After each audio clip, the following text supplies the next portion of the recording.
happens, if you continue to work, then all the money that you have collected, you don't pay enough attention to it and you lose it somehow.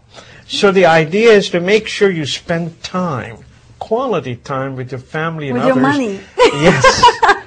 No, with your family and others, and you pay less time. You know, there is always a balance in life. You know, work, money. If the money goes up, the work should go down. Number 3, they believe the memories and the achievements are so much better than material objects. Well, because those material options for them are easy. So they have the luxury to think about bigger and broader things than just making money. But for someone who's living hand to mouth or paycheck to paycheck, they can't ever afford that luxury. That's right. But then, you know, when they have a July 4th picnic, they will tell you a great story, how the families came around, how the friends came around. They seem to pay more attention to those family gatherings and those memories.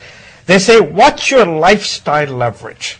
This is very true. You know, when the graduates come out of Harvard and Wharton and the others, big companies sort of put golden cuffs on them. Oh, you want an advance? We'll give you an advance. You know, do you want bonus money? No problem. But if you leave us within 2 or 3 years, you have to pay it back. So they give them a lifestyle larger than the amount of money that they can comfortably make if they had to leave that particular job. So they said, deleverage yourself. Yeah, don't ever leverage your independence to that golden cuff. It's so true, because you start to live beyond your means. You start to get accustomed to a life that's too big for your britches. You know, this is an old world saying, but it's so true, even in the world that we live. We live outside our means. Therefore, when our world comes crashing down, we lose our job, it's the end of the world, because we have nothing else to focus on, and sustaining our lives becomes the only priority. That's right. And rich folks also say that you got to have a goal in life, and you must live in here and now. One of the biggest quote in here is, life is what happens to you while you're busy making other plans. That's true. Last item, it says, it helps to be incredibly lucky. Which is unfortunate, because you can't control luck.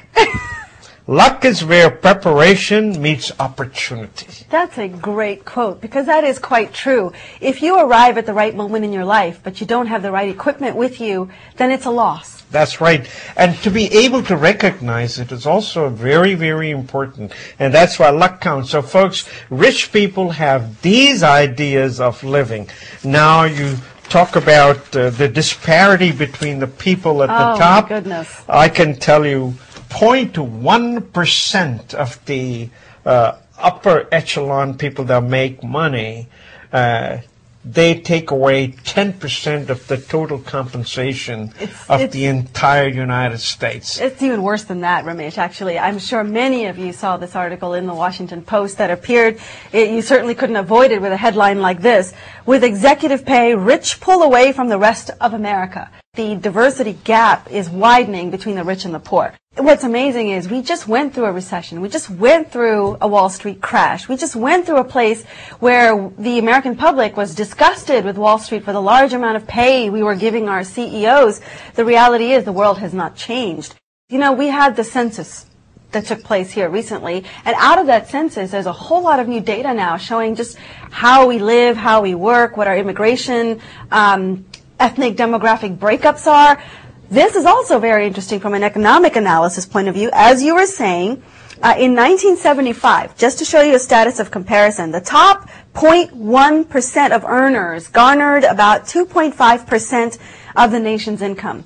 In 2011, folks, that disparity is widened even more, so much so that the top 1% took home more than 20% of the available income in the United States. I mean, that is just staggering. And why? You know, you like to think that that top 1% or 0.1% has all these rich people in it, actors, actresses, doctors, movie stars, that's not the case. Sports people. That is actually not the case. In fact, the largest single chunk of the highest income earners, it turns out, are executives and other managers in firms.